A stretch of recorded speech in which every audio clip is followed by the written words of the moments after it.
해외 뉴스 하나 하고 마무리할게요. 시진핑 상임임이 사실상 확인이 됐습니다. 근데 저도 생각을 못했습니다. 밑에 있는 그 서열 1위부터 7위까지를 네. 전부 자기 사람을 꽂는 대단해. 여기도. 완벽한 독재를 만들어냈습니다. 독재 시대인가 요새. 세계적으로 난리네요. 그것도 네. 똘마니들만 꽂았습니다. 쉽게 말하면 정치적 경쟁자가 될 수 있는 그 정도 급이 되는 애들은 네. 전부 다 털어내버리고 시핵관. 핵관만 꼽았어요. 말 잘 듣는 딸랑이들로만. 자기 권력이 없는 사람들로만. 기사 한번 보겠습니다. 네, 시진핑의 3년임이 확정됐습니다. 중국 공산당 차기 최고 지도부 6명도 모두 시진핑 측근으로 채워졌는데요. 새 상무위원 중에 50대가 없다는 점도 눈에 띄입니다. 이렇게 시진핑 독주 시대로 접어든 듯 합니다.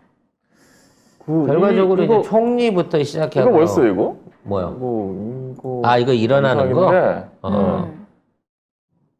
여기에 대해서 이제 서방 언론들하고 이제 의견들이 분분합니다.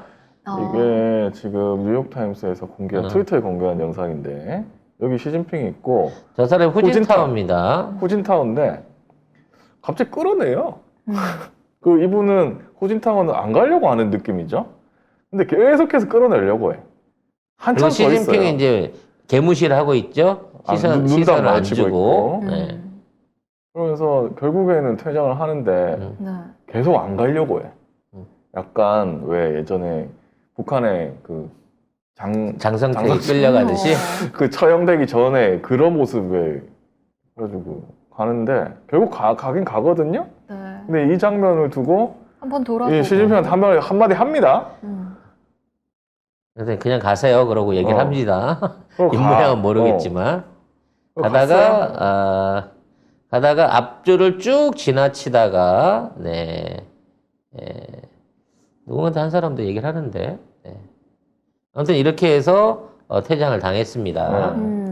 그런데 지금 이 중국 내에서는 모든 관련된 그 영상이 삭제됐다고 하네요. 중국 내에서는 이 장면이 없대요. 중국에서 그 클릭할 수 있는 모든 인터넷에는 후진타오가 저렇게 퇴장당하는 장면이 없고 그리고 외국에서 이제 검색되는 중국의 매체나 이런 데는 건강이 안 좋아서 그냥 건강상의 배려 때문에 장시간 회의를 할 수 없어서 일단 건강상의 이유로 한 거. 근데 딱 봐도 정상은 아닌 것 같아요. 뭔가 좀 그 동작이 부자연스럽고 어떤 그 표정이라든지 이게 정상적이지 못한 수준인 것 같기는 합니다. 근데 한때는 이제 최고의 국가 그 지도자였던, 그러니까 사실 시진핑한테 저 권한을 물려준 사람이 후진타오거든요.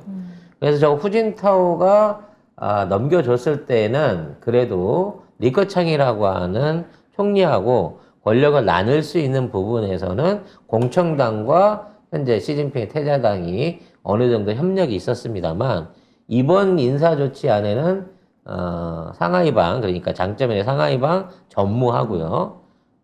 그리고 뭔가 한 두 자리는 맡을 줄 알았던 이 공청당에 대한 배려도 전혀 없는 상태로 상무위원 7명 전원이 만장일치가 아니지. 전원 전부 다 시진핑 측근으로 물갈이 됐다는 거는 지금 시진핑이 현재 지금 잡고 있는 권력의 위상을 보여주는 어떤 그런 장면인 것 같아요. 독재가 시작되나요, 이제? 그리고 이제 저 장면이 찍혀졌을 때 애초에 시진핑이 의도한 거라고 하면 저 장면 자체가 외국 언론에도 못 나갔을 겁니다. 근데 일단 외국 언론에 한번 쭉 나간 거는 시진핑이 한번 그 실력 행사를 한 거죠. 나 이 정도 돼. 앞으로 나 말고 딴 사람 찾지 마. 보내버린다, 나는. 이런 내용인 거죠. 그래서 이제 이번 대회는 전초전입니다. 뽑긴 뽑았지만 요게 본격적으로 승인을 받을 수 있는 건 내년 3월에 있는 양회 전인대에서 의결을 마무리를 지어야 되는 거거든요. 근데 시진핑도 사실은 약간 모질이라서 선택된 경우 아니에요? 그렇죠. 모질인 줄 알고 선택했죠. 근데 어떻게 이렇게 양쪽 진영에서 서로 내 말 잘 들을 것 같은 뭐 그런 개념으로 끌어들였던 사람인 건데 의외로 그 배경에 굉장한 강단과 조직이 숨어 있었다는 거죠. 그래서 제가 이제 늘 언제나 그 중국을 못 들어가고 있는 이유가 중국 국가 기밀을 누설했기 때문이야. 뭐? 시진핑 일자 무식이다. 조용한 거는 신중한 게 아니라 아는 게 없어서 말을 못 하는 거다. 그래서 시진핑이 자기 스스로 결정하고 생각할 수 있는 어떤 그 판단력이 모질하기 때문에 아마 측근들 가운데에서 문제를 일으키는 사람이 나올 수 있고 그 관리를 잘해야 될 거다라는 얘기를 제가 누누이 지난 10년 동안 했죠. 시진핑 집권 기간부터. 그러면서 반드시 사야민 한다. 종신 집권한다. 라는 얘기를 했습니다만 많은 분들이 부정했지만 제가 얘기한 대로 갔거든요. 근데 나는 이번에 권력 창출 과정을 보면서 진짜 놀란 게 시진핑은 국가라든지 중국 인민이라든지 또는 법이라든지 도덕이라든지 이런 부분에 대한 어떤 거리낌이 없어요. 윤석열보다 더 살벌한 사이코패스입니다. 헐. 네. 이번에 진짜 못 가겠는데 중국. 아니 그 뭐 갈 일도 없어. 여기서는. 아니 사업은 이제 중국 안 되겠네. 전화로 하고 있어 전화. 네. 꾸준히 전화로 하고 있고. 그래서 이번에 진짜로 후진타오를 비롯한 리커창을 완전히 권좌에서 밀어내 버린 점. 그리고 그 이창이라고 새롭게 세운 총리나 그다음에 중앙 당석이 아마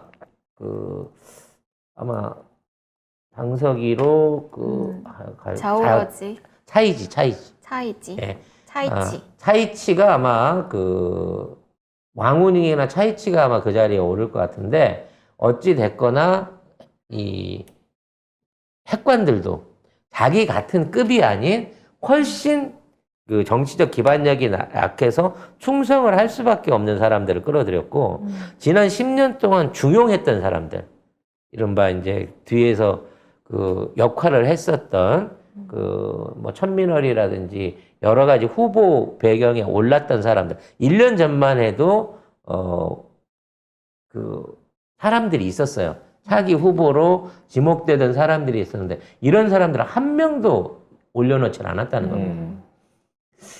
내년 3월에 전인대가 있기 전에 암살을 안 당한다고 하면 이건 이제 그런 유의 모종의 사고가 없는다고 하면 네. 이제 종신집권을 가도 다음 10년이 아니라 그 다음 10년까지 98세까지 종신집권을 간다고 하더라도 이제는 걱정할 필요가 없게 될 만큼 완벽하게 정권을 장악했다는 거예요. 그러니까 전부 다 또 그 7명이 그러니까 시진핑 합쳐서 다 60대 이상이거든요. 제일 어린 사람이 딩쉐샹이라고 60살입니다. 예전에는 이제 이렇게 자리를 올려놓게 되면 10년 후가 되면 60 전 언저리에 와가지고 57, 8세에 와갖고 이제 한참 젊게 일할 수 있는 나이에 있는 사람을 그 자리에 앉혀요, 후계자로. 후계자로. 그래서 지금 앉아있는 애들은 10년 하면 물갈이 되는 거예요. 네. 다 같이 60대인데 뭐. 아니, 저는 상황이니까 상관없고. 자기 또 상관없어. 제가 제일 자기는 나이 상관없고, 많은데? 자기는 종신이니까. 69세인데? 자기 밑에 있는 나머지 애들은 전부 다 날려버리고 새 사람을 뽑는다는 거지. 이 얘기는 뭐냐. 얘들은 담임이니까 이 자리 노리는 애들아 충성을 다해라. 니들 자리 7자리가 지금 여기에 벌려져 있잖니. 이 자리 정도는 줄 수 그렇지. 있지만 후계자는 안 된단다. 당연한 거지. 말만 잘 들으면 이 자리는 이제 10년이 네 거다. 지금부터 경쟁, 무한 경쟁 이러고 시키는 거예요.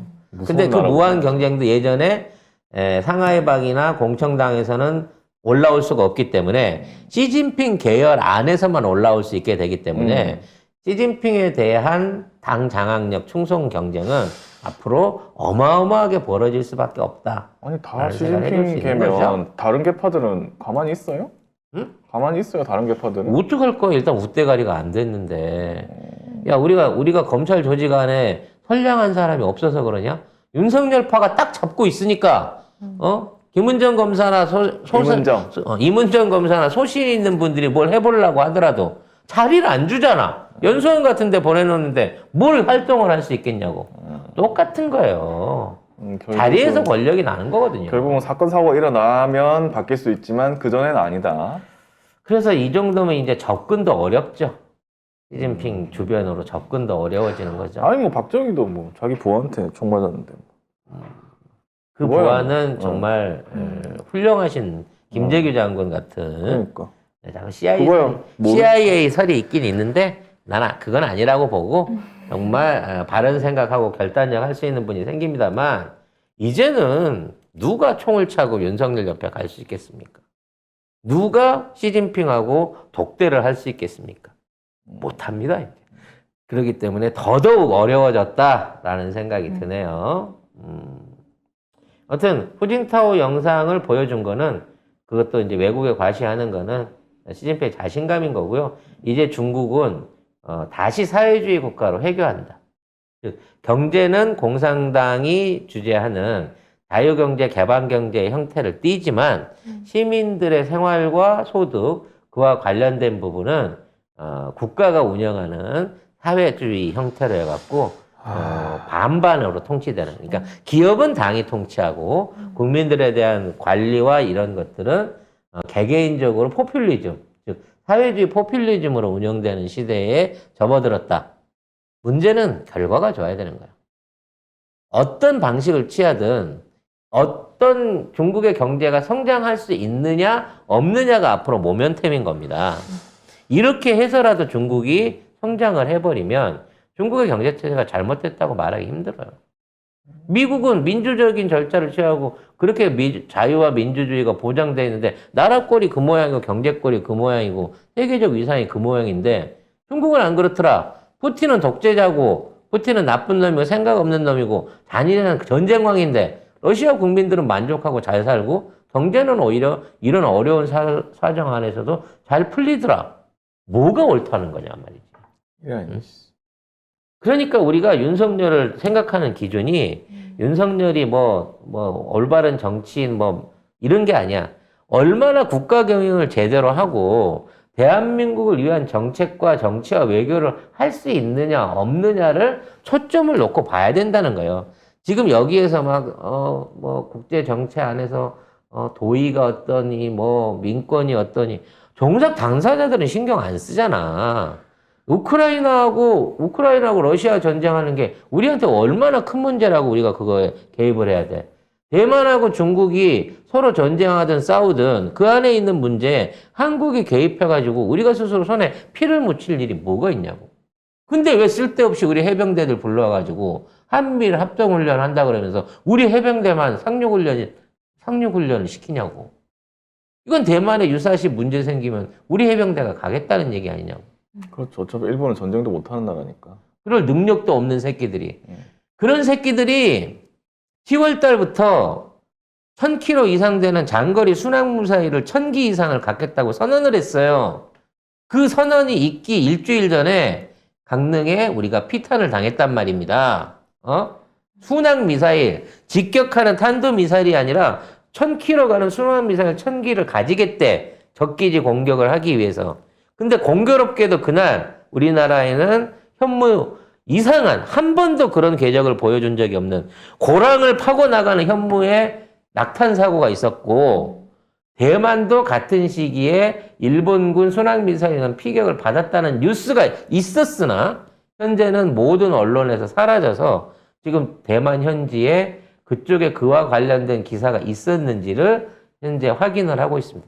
혹시라도 이게 확인된다 그러면 이거는 미군과 일본이 우리 남해안 지역, 그러니까 독도의 훨씬 남해안 지역 안에서 장거리 순항미사일 연습을 하다가 이게 오발이 된 거라고밖에 생각할 수 없다는 거죠.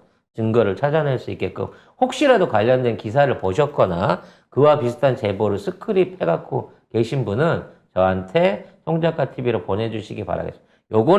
요것만큼은 저한테 보내주시기 바라겠습니다.